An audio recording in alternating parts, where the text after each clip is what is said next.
చైతన్యరథం ప్రేక్షకులకు, అభిమానులకు, వీక్షకులకు స్వాగతం, సుస్వాగతం, నమస్కారం. ఈరోజు చూసిన వార్త ప్రకారం జగన్మోహన్ రెడ్డి గారు అసెంబ్లీకి హాజరు కాకూడదని నిర్ణయం తీసుకున్న నేపథ్యంలో ఆయనతో పాటు ఇంకో 10 మంది ఎమ్మెల్యేలపై అనర్హత వేటపడే అవకాశం ఉంది. అంటే జగన్మోహన్ రెడ్డి గారు బై ఎలక్షన్కి సిద్ధమవుతున్నాడా? సిద్ధమైతే ఆ 11 సీట్లలో 1 సీటైనా గెలిచే అవకాశం ఉందా? ఈ నేపథ్యంలో జగన్మోహన్ రెడ్డి గారు అంత తొందరపాటు నిర్ణయం తీసుకోవడానికి గల కారణాలు ఏంటి? ఆ నిర్ణయాన్ని 10 మంది ఎమ్మెల్యేలు సపోర్ట్ చేస్తారా, లేదంటే వాళ్ళు పార్టీ మారే అవకాశం ఉందా? దీనిపైన మనతో విశ్లేషించడానికి ప్రముఖ రాజకీయ విశ్లేషకులు, తెలుగుదేశం పార్టీ అధికార ప్రతినిధి లతా గారు ఉన్నారు. వారిని అడిగి మరిన్ని విశేషాలు తెలుసుకుందాం. మేడం నమస్తే. నమస్తే. జగన్మోహన్ రెడ్డి గారి స్టేట్మెంట్ చూసిన తర్వాత మీకు ఏమనిపించింది? ఆ నిర్ణయం తీసుకోవడం వెనకాల కారణాలు ఏంటంటారు? జగన్మోహన్ రెడ్డి గారికి ఏమో ఆయన గత ఎలక్షన్లో ఆయన ఒక ఎమ్మెల్యేగా గెలిచాడు. ఆయనకి ఏంటంటే ఇప్పుడు నాకు ప్రతిపక్ష హోదా ఇవ్వాలి, నన్ను గుర్తించాలి అనే ఒక దీనిలోనే ఉన్నాడు. ఎందుకంటే ప్రతిపక్ష హోదా అనేది సెక్యూరిటీ దగ్గర నుంచి అన్ని రకాల బెనిఫిట్స్ ఉంటాయి. సో ఆయనకి ఏంటంటే ఆ హోదా రావాలనేది, ఆ హోదా నాకు ఉండాలి, ప్రతిపక్ష హోదా అనేది నాకు ఉండాలి. టైం ఎక్కువ దొరుకుతుంది అనుకున్నాడా ఏమో తెలియట్లేదు. సరే, ఆయన పక్కన ఎమ్మెల్యేలు అందరూ కూడా ఈ రోజున ఒకసారి వచ్చి గవర్నర్స్ ప్రసంగానికి వచ్చారు, అటెండ్ అయ్యాడు. ఆయన రాగానే కూడా బుక్ ఎక్కడ ఉంది, నేను సంతకం పెట్టాలని ఎత్తుక్కోవటమే కానివ్వండి, అదేదో చిన్నపిల్లలు కాదు అటెండెన్స్ కోసం పరుగులు తీసినట్లాగానే ఉంది, కానీ ఒక బాధ్యతతో అయితే ఆయన ప్రవర్తించలేదు. అసెంబ్లీకి వచ్చేది ఎందుకు? ఆయనైతే ప్రజల పక్షాన పోరాడాలి నాకు అని దానికే కదా వస్తారు. 39% నాకు పర్సంటేజ్ ఉంది, నాకు అంతమంది ఓట్ బ్యాంక్ ఉంది అని మాట్లాడే వ్యక్తి ఇలాగా పేలంగా ఉంటారా? ఇలాగ భయపడిపోతారా? అక్కడ నువ్వు ఎందుకు భయపడుతున్నావు? నువ్వు గతంలో చేసినటువన్నీ అక్కడికి వెళ్ళి కూర్చోగానే ఆ ప్రాంతంలోకి వెళ్ళంగానే అన్నీ గుర్తొస్తున్నాయి, ఆయనకి రిపీట్ అవుతున్నాయి. నేను ఇలా చేశాను కదా, వాళ్ళు ఏం చేస్తారో వీళ్ళు ఏం చేస్తారని. నువ్వు సింహం సింగిల్గా వస్తుందని రోజా పలుమార్లు చెప్పింది. ఇదేంటి కొడాలని చెప్పాడు, వంశీ చెప్పారు, ఇంతమంది అంబాటి రాంబాబు చెప్పాడు, ఆ సింహమే కూడా చెప్పింది, జగన్మోహన్ రెడ్డి గారే చెప్పారు నేను సింహం సింగిల్గా వస్తుందని చెప్పారు. అరే సింహం ఎందుకు 10 మందితో వచ్చినా కూడా భయపడి పారిపోయింది. నారా చంద్రబాబు నాయుడు గారు అదే అసెంబ్లీలో సింగిల్గా 151 మందితో పోరాడారు. మిగతా వాళ్ళందరినీ మీరు సస్పెండ్ చేశారు, అందరినీ తీసుకెళ్ళిపోయి బయట వేశారు, మార్షల్స్ని పెట్టించి మొత్తం ఆ రోజున ఉన్న ఎమ్మెల్యేలను అందరినీ కూడా తీసుకెళ్ళి బయట వేయించేశారు. ఒక్క నారా చంద్రబాబు నాయుడు గారు ఒక్కళ్ళు మీతో పోరాడారు. ఆయన సింహం అంటే మీరు కాదు సింహం. అంటే అంటాం కదా, నక్క పులిని చూసి వాత పెట్టుకున్నట్టు నక్కలు వాతలు పెట్టుకున్నంత మాత్రాన్ని పులిలు అవ్వవు కదా. అదే జగన్మోహన్ రెడ్డి గారు చేసిన పని. అంటే మేడం, అక్కడ మీకు చంద్రబాబు నాయుడు గారి పాలనలో కానీ గతంలో కానీ ఆయన ఏ తప్పు చేయలేదు కాబట్టి ధైర్యంగా నిలబడి సమాధానం చెప్పగలిగారు అంతమందికి. వీళ్ళ పాలనలో అనేక రకాల ఆరోపణలు ఉన్నాయి. కబ్జాలు కానించి మీకు ల్యాండ్, శాండ్, మైన్, వైన్ కాదేది అనర్హం అన్నట్లు దోపిడీ చేశారు. ఈ ప్రశ్నలు ఎదుర్కోలేక పారిపోయాడంటారా? మీరు ఇంకోటి దానిలో కూడా చెప్పాలి, పర్సనల్ అటాక్స్ కూడా, అది కూడా జోడించాలి వీళ్ళ మాటలు. అంటే కుటుంబాల విషయాలు కూడా తీసుకొచ్చి అక్కడ డిస్కషన్ చేసి, ఇప్పుడు అక్కడ తప్పు అనేది నారా చంద్రబాబు నాయుడు గారు ఎట్టి పరిస్థితుల్లో కూడా చేసే వ్యక్తి కాదు. ఆయన దాచుకునే సీఎం కాదు ఆయన. సో ఆయన్ని అటాక్ చేయాలంటే ఏ రకంగా ఆయన్ని అటాక్ చేస్తే బాధపడతాడు, అసెంబ్లీకి రాకుండా చేయాలి అంటే, ఆయన ఒక్కడే ఉన్నా కూడా అసెంబ్లీకి వస్తున్నాడు, ఒకళ్ళే ఉన్నా కూడా ఫైట్ చేస్తున్నాడు. ఆయన రానివ్వకుండా చేయాలంటే ఏం చేయాలి? ఫ్యామిలీ మీద ఎవరిని గురించి మాట్లాడితే ఆయన బాధపడతాడు, అదే అటాక్ చేయాలి. లేనిపోనేటివన్నీ కూడా మాట్లాడుతూ, అంటే సమాజం సిగ్గుపడేటట్టు మాట్లాడింది. ఒక అసెంబ్లీలో మాట్లాడిని మాట్లాడారు. సో అప్పుడు ఆయన రాకుండా చేయొచ్చు అనే ఒక ఆలోచనతో కుటిలమైన రాజకీయ ఇది, అసలు రాజకీయాల్లో ఇప్పటి వరకు లేని చరిత్రని తీసుకొచ్చారు జగన్మోహన్ రెడ్డి గారు వచ్చాక. అంటే ఎప్పుడూ కూడా పర్సనల్ అటాక్స్ అనేది లేకుండా ఉన్నాయి. అది జగన్మోహన్ రెడ్డి గారు వచ్చిన రాజకీయాలకైతే ఎప్పుడైతే వచ్చారో పర్సనల్ అటాక్స్ స్టార్ట్ అయిపోయినాయి. ఆయన మాట్లాడించిన విధానం, అందరితో మాట్లాడించటం, మీకు ఇది ఇస్తాను మీరు మాట్లాడాలి. ఇప్పుడు ఈ రోజున చూస్తే పోసాని మురళి కూడా అరెస్ట్ అయ్యాడు అని అంటే ఆయన మాటలు విని ఆయన పెట్టిన మనుషులే వీళ్ళందరూ. వల్లభనేని వంశీ కానివ్వండి, ఈ రోజున వీళ్ళందరూ కూడా తప్పులు మీద తప్పులు, స్కాములు చేయటం, అంటే పార్టీ యొక్క ఆఫీసులను తగలబెట్టడం కానీ ఇట్లాంటివన్నీ కూడా చేస్తూ వచ్చారు అని అంటే, ఆయన చెప్పింది తూచా తప్పకుండా చేశారు అని అంటే, ఆయన ప్రలోభ పెట్టడమే, ఆయన పోస్టులు ఇస్తానని ఆశ చూపించడం, ఇంకా బెదిరించడం అయినా అవుతుంది. పోస్టులు ప్రలోభాలు లొంగి కుటుంబాలను కూడా తిట్టడం, బూతులు తిట్టడం కరెక్ట్ అంటారా? అది ఆ విజ్ఞత వాళ్ళకు ఉండాలి. ఇప్పుడు ఎవరైతే మాట్లాడారో అరే మన తుచ్చమైన ఒక పోస్ట్ కోసం 2 ఏళ్ళు ఉంటుంది, ఆ పోస్ట్ కోసం మనం మాట్లాడుతున్నామా? నేను స్కాములు చేసి సంపాదించింది ఏ రోజైనా మళ్ళైనా కోట్ల చుట్టూ చుట్టాల్సి వస్తుంది కదా, నేను దానికోసం మాట్లాడుతున్నానా అనే ఆలోచన, బుద్ధి, జ్ఞానం అనేది వాళ్ళకు ఉండాలి. వాళ్ళు ఎంతసేపు ఏంటి, నాకేదో ఒకటి బెనిఫిట్ వస్తుంది, నాకేదో ఒక పోస్ట్ ఇస్తున్నాడు, ఆ 2 ఏళ్ళ పోస్ట్కి వీళ్ళ జీవితాంతం కూడా అంటే ఇప్పుడు కోర్టులు ఇవనేది కామన్ అనుకోండి. కోర్టుకు వెళ్తాడు, ఈరోజు అరెస్ట్ అయ్యాడు, రిమాండ్కి వెళ్తాడు, రిమాండ్ అయిన తర్వాత బెయిల్ వస్తుంది, సరే మళ్ళీ బయట వస్తావు. కానీ సమాజంలో నీ మీద ముద్ర అయితే అదే ఉంటుంది కదా, ముద్ర పోదు కదా. నువ్వు మాట్లాడిన మాటలు రికార్డెడ్గా నేను రాజకీయాల్లో ఉండను అని ఇప్పుడు ఈరోజు పోసాని లాంటి వాళ్ళు చెప్తున్నా, నేను రాజకీయాలకి దూరంగా ఉన్నానంటే ఆ ముద్ర పోదు కదా. నువ్వు దూరంగా ఉండొచ్చు, ముద్ర అనేది పోదు కదా. జగన్మోహన్ రెడ్డి గారు చెప్పినట్టు చేస్తూ వస్తే ఈ రోజున ఎవరి జీవితాలు పాడయ్యాయి? వీళ్ళ జీవితాలే కదా. ఆ బుద్ధి ఎవరికి ఉండాలి? వీళ్ళకే ఉండాలి కదా. ఈ రోజున కుటుంబ సభ్యులకు మహిళల్ని కూడా బయట తీసుకొస్తున్నాడు. ఇప్పుడు వాళ్ళు మాట్లాడటం వరకు ఓకే మాట్లాడారు, ఇప్పుడు వాళ్ళ భార్యలతో కూడా మళ్ళీ బయట వచ్చి ప్రెస్ మీట్లు పెట్టిస్తారు కదా. అంతటితో ఆగట్లేదు కదా. ఇక్కడ పెట్టారండి ఆల్రెడీ మనం చూసాం, చాలా భార్య గారు పెట్టారు, అలాగే పోసాని కృష్ణమురళి భార్య కూడా పెట్టింది. మా ఆయన శుద్ధ పోసా మంచోడు ఏం తెలియదు, మంచినీళ్ళు కూడా తాగలేకుండా తీసుకెళ్ళిపోయారని చెప్పి ఆవిడ స్టేట్మెంట్. మంచినీళ్ళు లేదు ఆయన ఆ వీడియోలోనే తెలుస్తుంది. బట్టలు వేసుకొని రమ్మని అడుగుతున్నారు పోలీసులు. వాళ్ళు వచ్చిన వాళ్ళు, అరెస్ట్ చేయడానికి వచ్చిన వాళ్ళు బట్టలు వేసుకొని రమ్మంటుంటే ఆయన ఆ బట్టలు వేసుకోకుండా ఏంటి సింపతి ఎవరికి ఇస్తారు? ఎవరు నువ్వు మాట్లాడిన మాటలకి సింపతి అనేది వస్తుంది అనుకున్నారా? ఆయనకి ఏమైనా కూడా ఎవరు సింపతి కూడా చూపెట్టలేరు. ఎందుకంటే ఆయన మాట్లాడిన మాటలు, ఆయన చేసిన పనులు ఆడ ఎవిడెన్స్ పక్కాగా కనపడుతుంది. బట్టలు వేసుకో మార్చుకురమ్మని చెప్తే ఆయన అదే బట్టలతో వెళ్తున్నాడు. ట్యాబ్లెట్లు వేసుకోమని చెప్పి వాళ్ళ భార్య చెప్తుంది, వాళ్ళు కూడా వేసుకోమని చెప్పి అంటున్నారు, ఆయన వేసుకోవట్లేదు. దానికి పోలీసుల మీద ఎట్లా నింద తోయటానికి ఉంటుంది? ఇక్కడ మనకు వీడియోస్ అన్నీ కరెక్ట్ కనపడుతున్నాయి కదా. అంటే ఆ వీడియోస్ లేకుండా ఉంటే మీరు చెప్పినట్టు నమ్మేవాళ్ళేమో. ఆ వీడియోస్ కూడా ఆడ ఉన్నాయి. ఎలా మీరు ఇవన్నీ మాట్లాడగలుగుతున్నారు? అంటే వీళ్ళు ఏం మాట్లాడినా ఏమీ చేయకూడదు, వీళ్ళు ఏమైనా మాట్లాడచ్చు. జగన్మోహన్ రెడ్డి ఒక లైసెన్స్ ఇచ్చేశాడు, చేసిన ఆంబోతుల్లాగా వీళ్ళని వదిలేశారనమాట. నోటుకు వచ్చినట్టు మాట్లాడండి, నోటుకు వచ్చినట్టు చేయండి అనేది అయితే కరెక్ట్ కాదు కదా. రాజకీయాలు ఇప్పుడు 5 ఏళ్ళు ఉన్నింది, ఆ పార్టీ కోసం మీరు మాట్లాడారు, ఆ తర్వాత ఎవరు దానికి పర్యవసానం ఉంటాయి కదా. కడుపు మండలాల్లో అప్పుడే కేసు పెట్టారు నీ మీద. మామూలుగా విమర్శిస్తే ఎవరు మాట్లాడరండి. పోసాని కృష్ణమురళి పచ్చిబూతులే మాట్లాడాడు, పవన్ కళ్యాణ్ గారి కుటుంబాన్ని తిట్టాడు, అలాగే నారా లోకేష్ గారిని కూడా వ్యక్తిగత హననం చేస్తూ ఇష్టం వచ్చినట్టు మాట్లాడాడు. అలాంటి వ్యక్తుల్ని ఆ రోజే భార్యలు కట్టడి చేసినట్టయితే ఇవాళ వాళ్ళు బయటకు వచ్చి మాట్లాడాల్సిన పరిస్థితి వచ్చేది కాదు కదా. వీళ్ళకి భార్యలకి సంపాదిస్తే సరిపోతుందనే రకంగా ఉన్నారండి. వాళ్ళు ఏదో కోట్లు తీసుకొచ్చేస్తున్నారు, ఇంకా నోరెత్తి మాట్లాడకుండా. నోరెత్తి మాట్లాడటం ఏం కాదు, ఏదో డబ్బులు తెచ్చేస్తున్నారు, వీళ్ళు లగ్జరీ లైఫ్ అనుభవిస్తున్నారు. సో వీళ్ళకి కావాల్సిన కన్వీనియన్స్ అన్నీ వస్తున్నాయి. సో జైలుకి వెళ్తే ఈ రోజున ఏముంది, వాళ్ళు కూడా ఫేమ్ కోరుకుంటున్నారేమో. ఇప్పుడు ఆయన జైలుకి వెళ్తే ఆ సీట్ నాకు వస్తుంది అనుకునేటట్టు తయారైపోయినట్టే కనపడుతుంది ఇవన్నీ చూస్తుంటే. వాళ్ళ పద్ధతి చూస్తుంటే మా జగన్మోహన్ రెడ్డి గారు ఇంకో 30 సంవత్సరాలు ముఖ్యమంత్రిగా ఉంటాడు, మా ఆయనలు ఏం మాట్లాడినా చెల్లిపోతుంది, ఇష్టం వచ్చినట్టు ఎవరిని తిట్టినా ఊరుకుంటారు, ప్రజలు పట్టించుకోరన్న దృష్టిలో ఉన్నట్టున్నారు వాళ్ళు. ఇవాళ పర్యవసానాలు మారేటప్పటికి, అరెస్ట్ అయ్యేటప్పటికి ఈ రకంగా రోడ్ ఎక్కాల్సి వచ్చింది వాళ్ళ పరిస్థితి. వాళ్ళు ఫస్టే ఖండించి ఉండాల్సింది, ఖండించలేకపోయారు.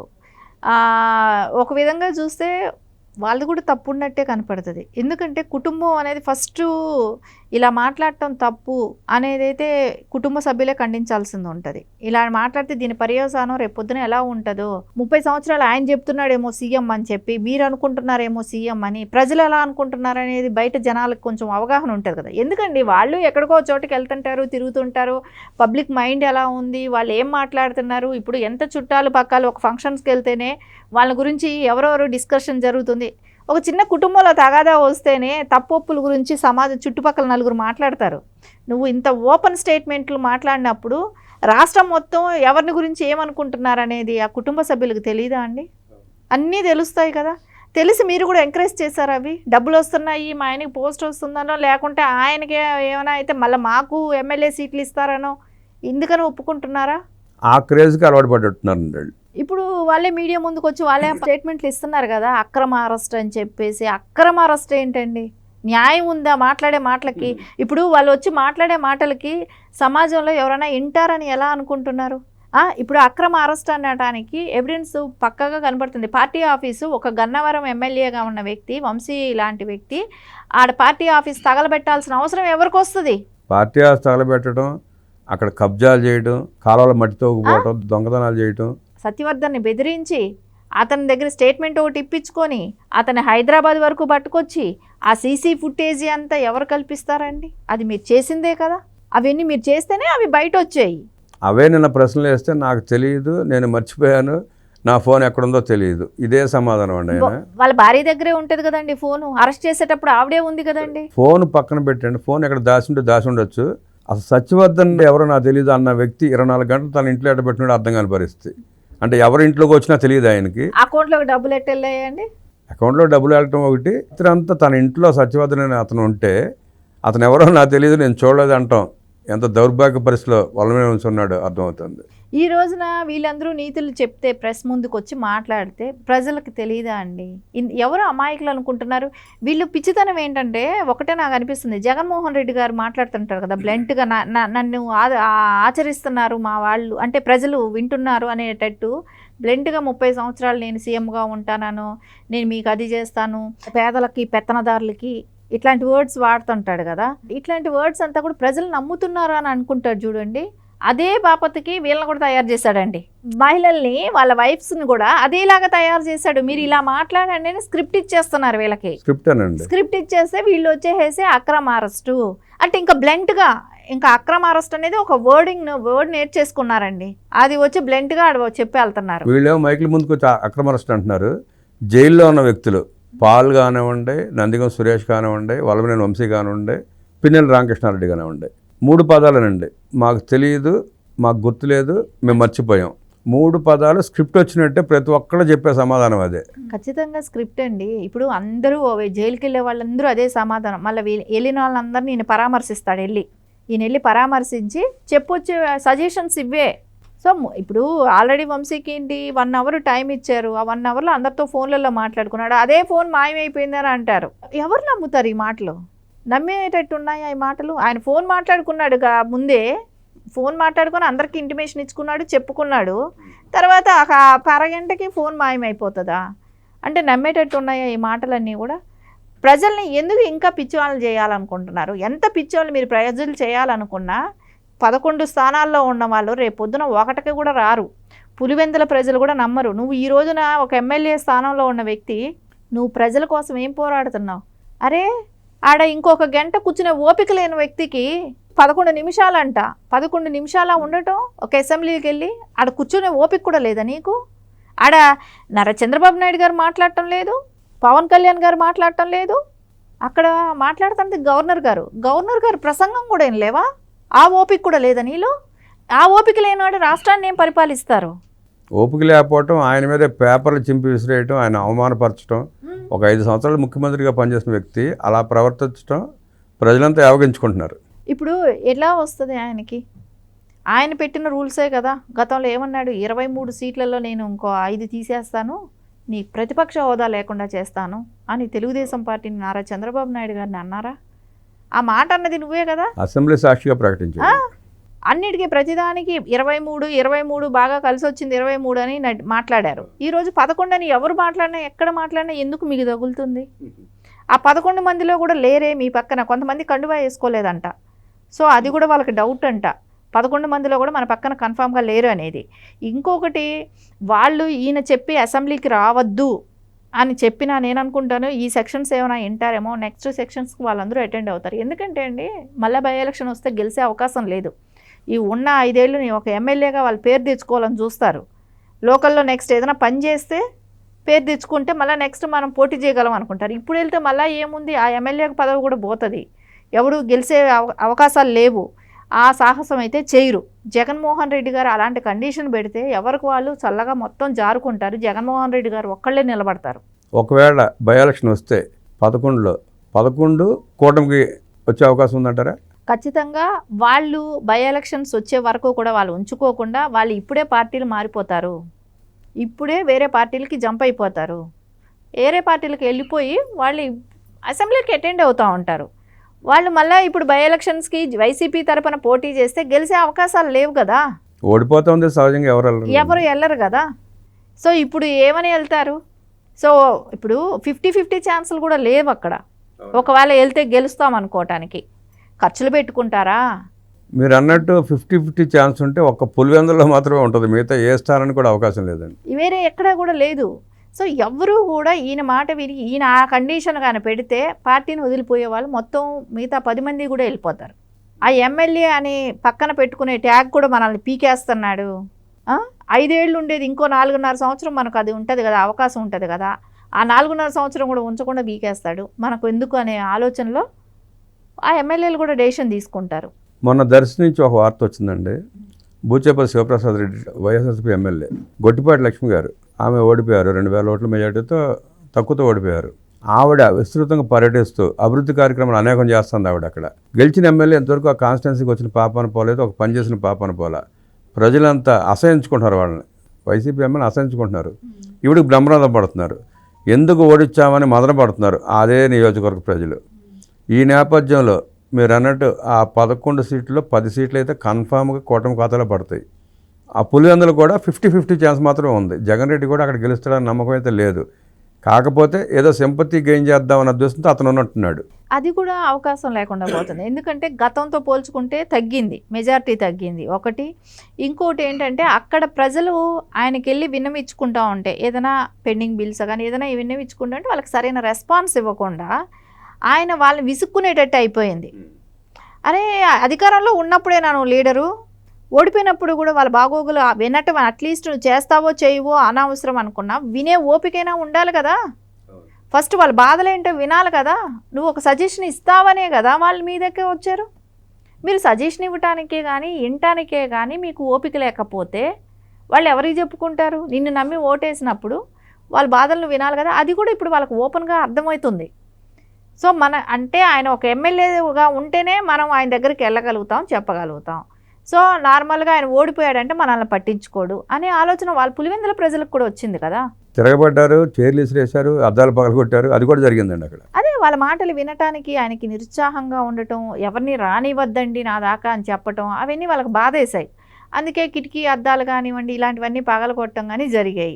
సో మళ్ళీ నెక్స్ట్ ఎప్పుడు ఆయన పులివెందుల ప్రజలను కలవాలన్నా కానివ్వండి, ఎవరైతే వాళ్ళ క్యాడర్ని కలవాలంటే మొన్న చూసాం మనం, కొడాలి నానిగారే ఎన్ని గంటలు వాళ్ళ గుమ్మం ముందు వెయిట్ చేస్తా తిరుగుతున్నాడు. 3 గంటలండి. 3 గంటల సేపు ఆయన కోసం నానా బూతులు మాట్లాడాడు. అలాంటి వ్యక్తికే 3 గంటల పడిగాపులు కాస్తున్నాడు ఇంటి గేటు దగ్గర. గమ్మత్ అండి, రోడ్డు మీద ఫుట్పాత్ మీద కూర్చున్నాడు. అంటే జగన్మోహన్ రెడ్డి ప్యాలెస్లో లోపల ఉంటే ఉండొచ్చు, బయట వెయిటింగ్ హాల్లో కూర్చోబెట్టచ్చు, అంత ఇష్టం లేకపోతే కలవటం. కానీ రోడ్డు మీద కూర్చోబెడతాం ఎంతవరకు పద్ధతి అంటారు? అది ఎలా చూస్తారు? అంటే మొన్న ఆయన వంశీ గారి ములాఖత్కి వెళ్ళినప్పుడు బయట వచ్చి ప్రెస్ మీట్ పెట్టినప్పుడు జగన్మోహన్ రెడ్డి గారు ఈయనని ఒక జర్నలిస్టు అడిగినప్పుడు కొడాలి నాని గారిని, మా ఉద్యోగం పోయింది మమ్మల్ని ఏం చేయమంటారు అని. ఇప్పుడు ఆ ఉద్యోగం పోయిందని చెప్పి ఆయన అంటే పూచిక పుల్లలాగా తీసేశాడు. నువ్వు అట్లీస్ట్ ఎమ్మెల్యేగా కూడా గెలవలేదు, ఇంకా నువ్వు ఫ్యూచర్లో నువ్వు గెలుస్తావో లేదో నమ్మకం లేదు, నీతో మాట్లాడాల్సిన మాటలన్నీ మాట్లాడించేశాను, నువ్వు మాట్లాడాల్సినటువంటి కూడా మాట్లాడేశావు, నువ్వు మళ్ళీ రేపు పొద్దున్న జైలుకి వెళ్తే నేను వచ్చి మళ్ళీ నీకు ములాఖత్తు ఒకటి ఇదొక దండగా, నిన్ను ఇప్పుడే దూరం పెడితే పోద్ది కదా, నాకెందుకు నీలాంటి ఆడుతా అని చెప్పేసి ఇప్పుడే పక్కన పెట్టేశాడు. అంటే పురుగును చూసినట్టు చూశాడంటారు ఆఖరికి అదే కదా. ఇప్పుడు ఆయన కోసం పడరాని పాటలు పడ్డాడు, అనరాని మాటలన్నీ అన్నాడు, చేయకుండా పనులన్నీ చేశాడు. ఇన్ని చేసిన వ్యక్తిని రోడ్డు మీద అంటే ఇప్పుడు మేము ఎవరైనా నాయకులు కలవటానికి వెళ్తాం అన్నారు, చంద్రబాబు నాయుడు గారైనా సరే వాళ్ళ దగ్గరికి వెళ్ళినప్పుడు ఒక చోట కూర్చోపెడతారు, ఎవరినైనా ఒక చోట కూర్చోపెడతారు. అది సభ్యత సంస్కారం ఉన్న లీడర్లు చేసే పని. వాళ్ళు వచ్చినప్పుడు కలుస్తారు. అరే రోడ్డు పైన పిట్టగోడల మీద కూర్చునేటట్టు చేశారుగా, మినిస్టర్గా చేసిన వ్యక్తి కదా, మాజీ మినిస్టర్. ఏ సామాజిక వర్గం గురించి నువ్వు మొన్న మాట్లాడావో, నారా చంద్రబాబు నాయుడు గారు ఆ సామాజిక వర్గానికి విలువ ఇవ్వరు, కమ్మ సామాజిక వర్గాన్ని అంతా తీసి పడేస్తారు అని చెప్పి ఏదైతే నీతులు చెప్పావో, వాళ్ళని ఎవరిని ఎతగనివ్వడం చెప్పావో, నువ్వు చేసింది ఏంటి? గేట్ ముందు కూడా కుక్క కాపలా కాయిపిస్తున్నావా? అంటే వాళ్ళకి విలువ ఆ రకంగా ఇస్తున్నావా? అంటే ఆ సామాజిక వర్గం వాళ్ళని వాడుకొని వాళ్ళ మీద కేసులు పడేటట్టు చేసి వాళ్ళని ఆ రకంగా బాధ పెడుతున్నారా? మీరు గమనిస్తే మేడం, అమరావతి, భ్రమరావతి, కమరావతి అని ఇష్టం వచ్చినట్టు మాట్లాడారు. తెలుగుదేశం పార్టీ అంటే కమ్మ పార్టీ అని చెప్పి కూడా వాళ్ళు నోటికి వచ్చినట్టు మాట్లాడారు. అరెస్ట్ అయిన వాళ్ళంతా ఎవరు అనేది వాళ్ళు ఎందుకు చెప్పలేకపోతున్నారో అర్థం కాని పరిస్థితి. అంటే వైసీపీ పార్టీలో కూడా ఇంతమంది కమ్మాళ్ళు ఉన్నారని ధైర్యంగా చెప్పుకోలేని జగన్ రెడ్డి నేపథ్యాన్ని ఎలా చూస్తారు మీరు? అంటే ఒక సామాజిక వర్గం మీద గతం 5 ఏళ్ళు కూడా ఒక యుద్ధంలాగానే చేశాడు. అంటే వాళ్ళని ఎదగనివ్వకుండా, వాళ్ళని ఎదగటం అనేది కాదులేండి, వాళ్ళ ఆస్తుల మీద పడి దోచుకుని తిన్నారు.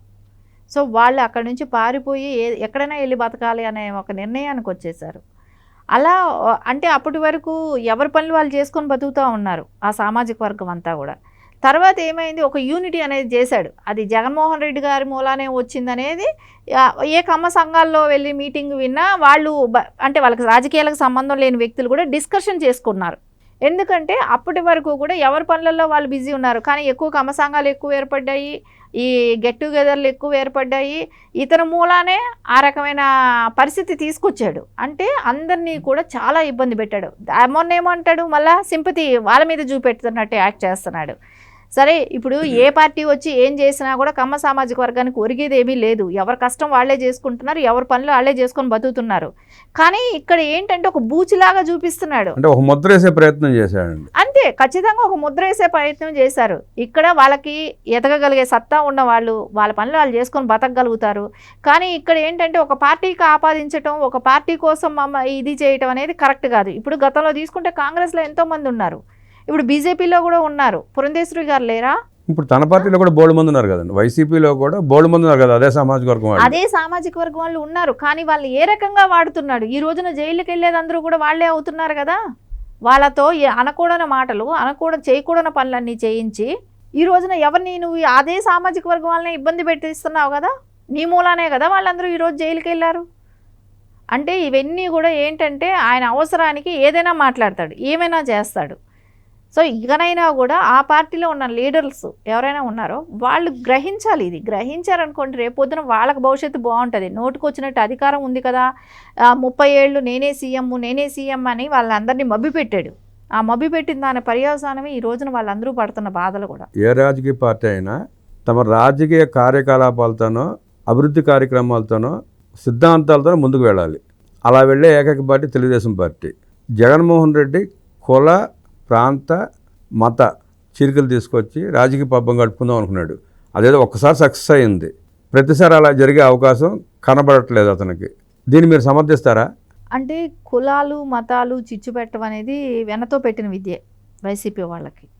సో ఎలాంటిది అంటే మనం గతంలో కూడా చూసాము, హత్య రాజకీయాలు ప్రోత్సహించడమే కానివ్వండి, వంగవీటి రంగా గారి హత్య దాన్ని కూడా చంద్రబాబు నాయుడు గారికి ఆపాదించాలని చూడటమే కానివ్వండి, అక్కడ కమ్మ కాపుకి డిఫరెన్స్ తీసుకురావాలని చూడటమే కానివ్వండి, ఇవన్నీ చేశాడు. కానీ తెలుగుదేశం పార్టీని ఒక కులానికి అంటగట్టడం అనేది కరెక్ట్ కాదు. అది ఎప్పుడు బీసీల పార్టీ, మా బడుగు బలహీన వర్గాల పార్టీ, ఎప్పుడూ కూడా దాన్ని ఎవ్వరూ కూడా అలా చూడరు. అది బీసీలు ఓన్ చేసేసుకున్నారు. ఇక్కడ కమ్మ కమ్యూనిటీకి వచ్చింది ఏమీ లేదు. అంటే చంద్రబాబు నాయుడు గారు ఆ నాయకుడిగా ఉన్నారే కానివ్వండి, నాయకులుగా, అంతేగాని దాని మూలాన ఆ కమ్యూనిటీకి ఏదో వచ్చేసింది ఏమీ లేదు. ఎవరికి ఎంత మోతాదులో ఎంతవరకు సీట్లు ఇవ్వగలుగుతారో అంతే ఇవ్వగలుగుతారే కానివ్వండి. ఇక్కడ ఊరికే జగన్మోహన్ రెడ్డి గత 5 ఏళ్లలో అది రకంగా సృష్టించుకుంటూ వచ్చాడు. దాన్ని మళ్ళీ ఆయనే బద్దలు కొట్టాడు. ఏదైతే ఆయన మాట్లాడాడు 5 ఏళ్ల క్రితం, అదే 5 ఏళ్ళుగా మాట్లాడాడు, దాన్ని మళ్ళీ ఆయనే కాదు, ఆయనకి నచ్చదు, మీరు ఎదుగుతుంటే నచ్చదనేది మళ్ళీ ఆయనే మొన్న చెప్పాడు. అంటే 2 మాటలు కూడా ఆయనే మాట్లాడాడు. అంటే దాన్ని బట్టే అర్థమవుతుంది కదండి, మిగతా ప్రజలందరికీ కూడా, రాష్ట్ర ప్రజలందరికీ కూడా అర్థమవుతుంది అదే. ఈయనకు అవసరం ఉన్నప్పుడు ఒకలాగా, అవసరం తీరిపోయినాక ఒకలాగా ఏదో ఒకటి బ్లేమ్ చేస్తున్నారు అనేది అర్థమవుతుంది కదా. మా ప్రేక్షకులతో అనేక విషయాలు పంచుకున్న మీకు నమస్కారం తెలియజేస్తూ, మేకవన్ని పులి జగన్మోహన్ రెడ్డి అని మేడం గారు చెప్పినట్టు జగన్మోహన్ రెడ్డిని నమ్మబాకండి. బై ఎలక్షన్స్ వస్తే 11 సీట్లని కూటమి ఖాతాలో వేస్తే రాష్ట్రం ప్రశాంతంగా ఉంటుంది, బాగుపడుతుంది. నమస్కారం.